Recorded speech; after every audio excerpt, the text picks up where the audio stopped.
Halos abot kamay ang mga ulap sa tinaguriang Blazing Mountain of the Gods sa Apayao. Nature preserve naman ang ganda ng Piao Falls sa Ilocos Norte. Tayo riyan sa report ni Mark Zalazar. Ang sumasayaw ng mga ulap, pwede mong mayakap. Yan ang chillax experience sa Mount Kilang sa Kalanasan, Apayao. Kung walang kayakap, itiis muna sa napakalamig na temperatura. Kaya mainam ayain ng barkada kung out of reach pang magkajowa.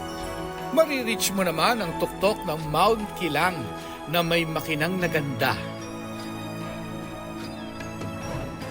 Pero kung ready ng mag-falls, puntahan agad ang Piao Falls sa Nueva Era, Ilocos Norte. IG-worthy ang view. Kaya for reals, be ready mag-video. Kung may waterfalls version ang hagdan-hagdan pala yan, ito na siguro yon. Kaakit-akit ang Kaparkan Falls sa Tineg Abra. Malamini pool ang water terraces, dala ng ulan.